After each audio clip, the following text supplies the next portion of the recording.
a recent appearance on the conservative podcast Ruthless, a high-profile political figure stirred controversy by launching into an unfiltered and highly charged critique of the mainstream media.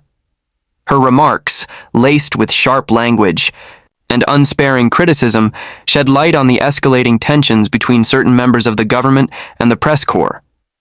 What caught the attention of political observers and media professionals alike was not just the tone of her commentary, but the unapologetic nature in which it was delivered. Unlike the more measured approach traditionally expected from individuals in her position, she opted instead for a no-holds-barred style, labeling members of the media with pejoratives and challenging the legitimacy of their inquiries. During the podcast, she described several press briefings as little more than grandstanding sessions, accusing some reporters of crafting their questions not in pursuit of truth, but to create viral moments. She insinuated that many of these journalists come to briefings with preconceived narratives and suggested that the goal often isn't transparency or accountability, but performance. Her depiction of the White House press corps painted a picture of hostility and distrust, one where the lines between journalism and advocacy are blurred. She didn't mince words, referring to certain correspondents with explicit labels and suggesting that the press room has become a stage for political activism disguised as reporting. The language used during her appearance quickly drew both praise and condemnation. On one side, conservative audiences and media allies rallied behind her, celebrating her willingness to tell it like it is and confront what they view as entrenched media bias. Social media platforms lit up with supportive hashtags, and her comments were replayed on several right-leaning news programs. These supporters argued that her rhetoric reflects the frustrations of millions of Americans who feel the media does not represent their views and instead acts as an adversarial institution aligned with elite interests. On the other side of the aisle, her remarks were met with fierce backlash. Journalists, advocacy groups, and political opponents criticized the tone and content of her appearance, describing it as an attack on the free press. Some journalists pointed out that her broad-brush condemnation undermines the essential role of a free and independent media in a democratic society. Others warned that such rhetoric could foster hostility toward reporters and further erode public trust in journalism. Several major news organizations issued statements defending their reporters and calling for a return to civility and respect in public discourse. This incident is emblematic of a broader shift in political communication, where combative media criticism is no longer just a fringe tactic, but a mainstream political strategy. Her willingness to publicly challenge journalists with such intensity, especially in an unscripted setting, signals a growing comfort among certain officials to discard traditional norms of political decorum. It reflects a media landscape that is more fragmented and polarized than ever, where attacks on the press can serve as a rallying cry for a political base while simultaneously stoking controversy that keeps the spotlight firmly on the speaker. Moreover, the timing and platform of the remarks were significant. Appearing on a podcast known for its irreverent and partisan tone allowed her to speak directly to a friendly audience without the constraints of traditional media format. The setting encouraged a more relaxed, off-the-cuff style of communication that can often lead to more candid and sometimes more inflammatory statements. This environment has become increasingly popular among political figures looking to bypass what they see as biased gatekeeping by legacy media outlets. Her comments also raised questions about the evolving nature of political messaging in the digital age. With the rise of social media and alternative platforms, politicians are no longer solely dependent on mainstream outlets to reach the public. This shift has enabled more aggressive messaging strategies, where provocations serve not only to communicate policy stances, but also to energize supporters and dominate the news cycle. The result is a communications landscape where spectacle often trumps substance, and where the battle over narrative control has become just as important as the policies themselves. While her approach may resonate strongly with certain audiences, it has also reignited debates about responsibility, professionalism, and the long-term implications of turning press relations into an ideological battleground. The clash between government communicators and the media is not new, but the intensity and personalization of this latest episode mark a notable escalation. It remains to be seen how such rhetoric will shape the future of public discourse and whether it will deepen the divides that already characterize so much of contemporary political life. During a live television interview, a prominent political spokesperson faced a moment of public scrutiny that quickly spiraled into a broader discussion about accuracy, credibility, and the power of fact-checking in real time. The incident occurred as she confidently made a claim about a federal judge, asserting that the individual in question had been appointed by a former Democratic president. Her tone was assertive, and the statement was clearly intended to frame the judge's decision as ideologically motivated, aligning with a broader narrative often used to critique the judiciary's perceived partisanship. However, almost immediately, following her statement, the host of the program interjected with a correction. Calmly but firmly, he pointed out that the judge had, in fact, been appointed by a Republican president. The moment was jarring, not just because of the factual error, but because it unfolded live, without the buffer of post-production edits or media spin. It was a rare example of accountability happening in real time, where the speaker was not only contradicted, but corrected with a specific and verifiable piece of information that undermined the central claim being made. This brief, yet powerful exchange ignited conversations across media platforms and political spheres. Supporters of the host praised his commitment to factual integrity, viewing his correction as a necessary intervention in an environment where misinformation often spreads unchecked. Critics of the spokesperson pointed to the incident as emblematic of a broader trend, the tendency to rely on oversimplified or misleading narratives in pursuit of political advantage. For them, the moment served as a reminder of how essential real-time fact-checking has become in an age of rapid, high-stakes communication. The mistake itself, confusing the party affiliation of a judicial appointee, might seem minor on the surface, but within the context of public discourse, it carried significant weight.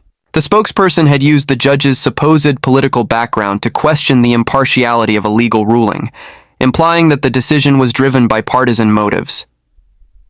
When it turned out that the judge had been appointed by a president from the opposite party, it shifted the entire framing of the argument. What had been positioned as evidence of judicial bias suddenly became a demonstration of the spokesperson's own oversight or, some argued, deliberate misrepresentation. Observers across the political spectrum dissected the moment, analyzing the implications not only for the spokesperson herself, but for the broader dynamic between public officials and the press. Some noted how the incident exemplified the growing importance of media literacy and the role journalists must play in challenging falsehoods when they arise. Others pointed out that such corrections, though necessary, can also deepen existing political divides, as audiences often interpret them through the lens of their pre-existing beliefs. Still, many agreed that public accountability, even in small doses, remains a vital check on the spread of misinformation. The response from the spokesperson and her team following the broadcast was closely watched. While no public retraction was immediately issued, the clip of the exchange circulated widely on social media, with commentators from various backgrounds weighing in. Some sympathetic voices downplayed the error, arguing that it was an honest mistake amid the high-pressure environment of live interviews. Others were less forgiving, suggesting that the misstatement was indicative of a broader pattern in political communication, one that prioritizes rhetorical impact over factual accuracy. What made the moment particularly striking was its setting. Live television interviews leave little room for maneuvering or retreat. In an age where political figures often curate their appearances through controlled environments like press releases, scripted statements, or friendly media outlets, being challenged live presents a rare vulnerability. The exchange demonstrated that even the most confident and media-savvy individuals are not immune to the consequences of misinformation, especially when confronted by a prepared and informed interviewer. The broader takeaway from the incident lies in what it reveals about the current state of political dialogue. In an environment saturated with competing narratives and constant attempts to frame reality in politically favorable terms, truth can become a casualty. However, moments like this serve as a counterweight, proof that facts still matter and that there are mechanisms in place, however limited, to correct the record. As the clip continued to circulate and spark discussion, it reinforced the idea that public discourse is not merely a contest of perspectives, but also a space where verifiable. After years of leading one of the most prominent late-night shows on television, the well-known comedian and television host made the unexpected announcement that he would be stepping down from his role. The news came during what initially seemed to be a typical episode, but soon turned into a heartfelt reflection on his time at the helm of the show. The decision to leave was not prompted by scandal, ratings decline, or behind-the-scenes conflict. It was a personal choice, grounded in a desire to return to his roots and pursue other creative avenues, particularly stand-up comedy. He spoke with gratitude and humility, acknowledging the platform the show had provided him and the global reach it had achieved under his leadership.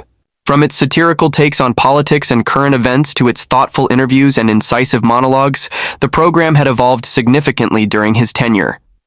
It had become more than just a comedy show. It was a platform for commentary, education, and often a voice for the underrepresented. In recounting his journey, he credited the team behind the scenes, the viewers, and even the critics for shaping his experience and pushing him to grow. Throughout his announcement, there was a sense of clarity and calm, a tone that suggested deep reflection rather than haste.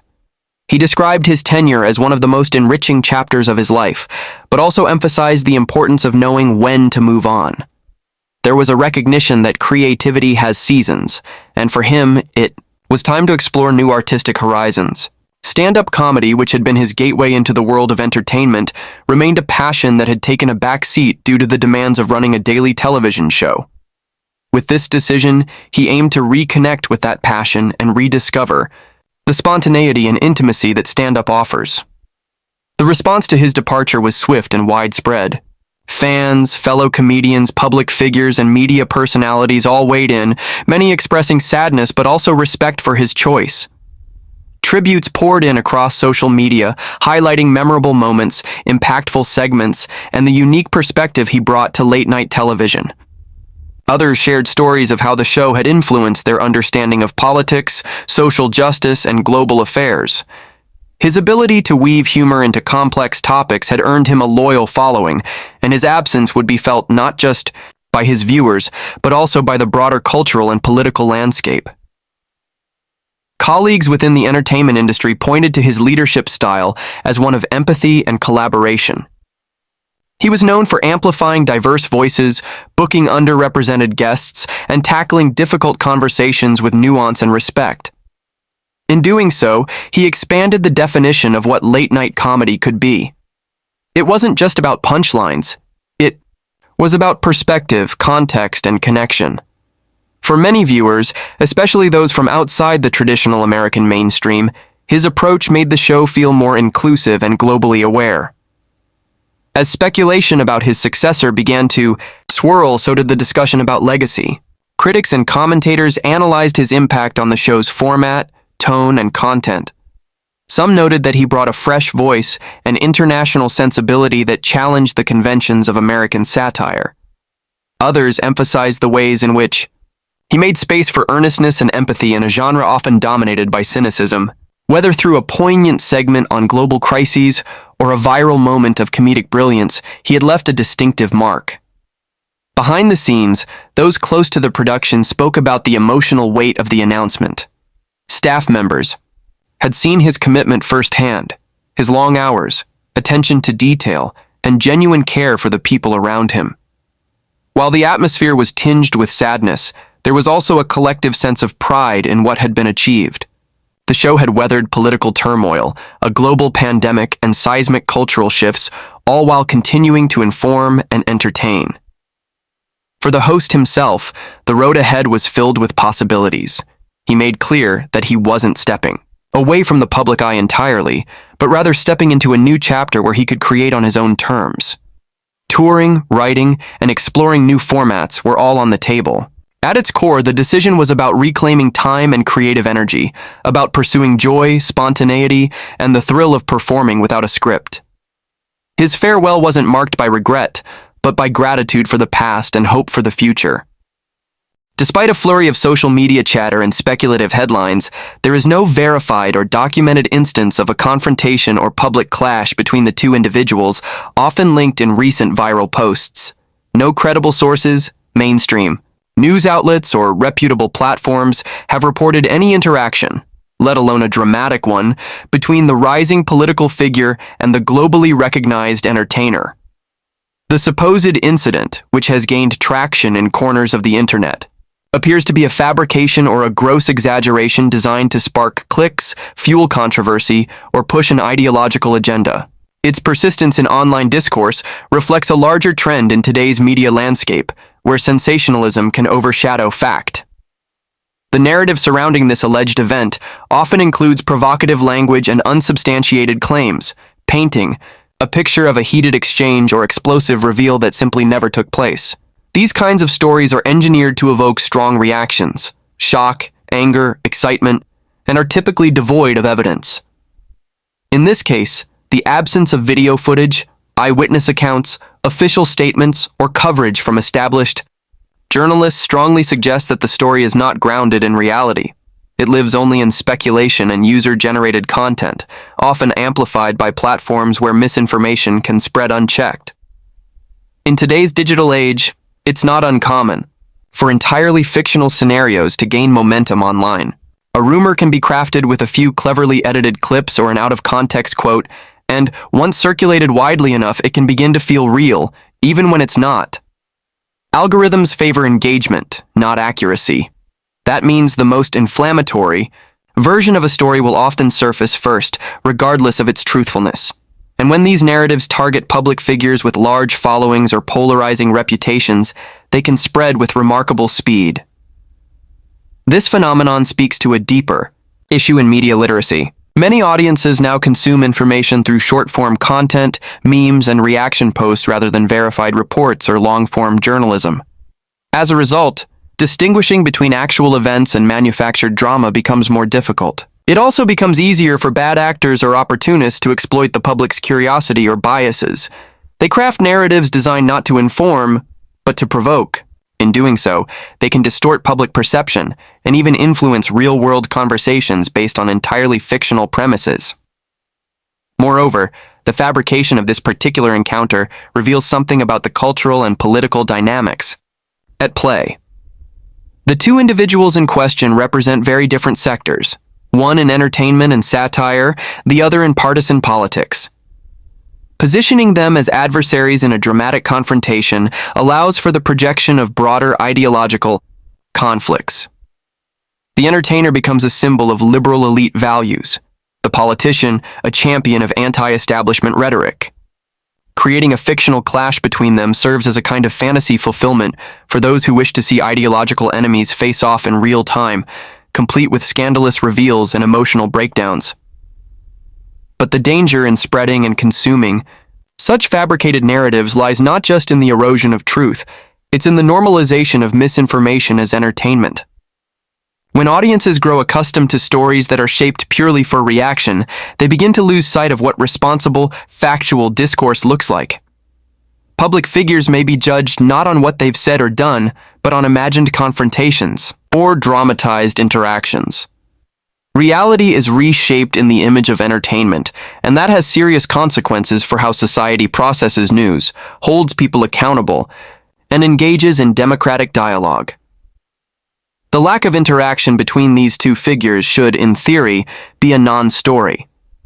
But in today's media ecosystem, the vacuum left by fact is often filled by fiction. As long as there's a market for spectacle, and as long as unverified claims can circulate faster than corrections, these types of narratives will continue to find traction. The key to countering them lies in critical thinking, verification, and a collective commitment to truth over titillation. This moment is a reminder of how easily the lines between reality and fabrication can blur. It also underscores the responsibility that both media creators and consumers share in preserving those boundaries. In the absence of facts, the story becomes a mirror, reflecting not what has happened, but what certain groups wish had happened, all in service of a storyline that never actually occurred. In the age of instant information and digital connectivity, the line between fact and fiction has grown increasingly porous. What began as a seemingly credible story, that a political figure had exposed secrets and prompted a public meltdown by a prominent entertainer, turned out to be yet another fabrication in a media ecosystem hungry for drama. The speed with which such narratives are created and consumed reflects the larger dynamics of our time, a culture driven by virality, fueled by polarization, and often indifferent to accuracy. As this false story circulated widely, it underscored how quickly public perception can be shaped by sensational headlines and how easily attention can be diverted from real issues to manufactured controversy. The role of social media in this environment cannot be overstated. Platforms that were once meant to connect people and foster open dialogue now often serve as breeding grounds for misinformation. With little incentive for truth and strong rewards for engagement, creators of false content often find themselves elevated, while those who prioritize integrity are drowned out by noise. Algorithms reward outrage and speculation. In such a landscape, it becomes increasingly important for individuals to apply skepticism and discernment in what they choose to believe and share. Public figures, especially those in politics and media, bear a special burden in this climate. Their words and actions are constantly under scrutiny, and even the most benign statements can be twisted into fodder for misleading narratives. But equally, they must be mindful of how they respond to and engage with misinformation. Fueling unfounded claims or responding emotionally to fictional stories only lends them further life. Silence, on the other hand, when strategic and principled, can be a powerful stance that preserves credibility and avoids adding fire to falsehoods. The fake narrative about a dramatic confrontation between two highly visible individuals may have provided entertainment or served certain political agendas, but ultimately it detracts from meaningful public discourse. There are real debates to be had about the role of the media, the state of political communication, the boundaries of satire, and the accountability of public servants. But those debates must be grounded in fact, not fiction. When our attention is consumed by imaginary conflicts, we risk losing sight of the genuine issues that affect people's lives. Ultimately, the best defense against this kind of disinformation is a well-informed, critically thinking public. The responsibility lies not only with media outlets, but with audiences as well. Taking the time to verify, to question, and to think before reacting is more important than ever. In an era where almost anyone can publish content that appears authoritative, discernment becomes a civic duty. It is through that lens that stories like this should be viewed, not as truths to be believed, but as cautionary tales about the fragility of truth in a digitally driven world.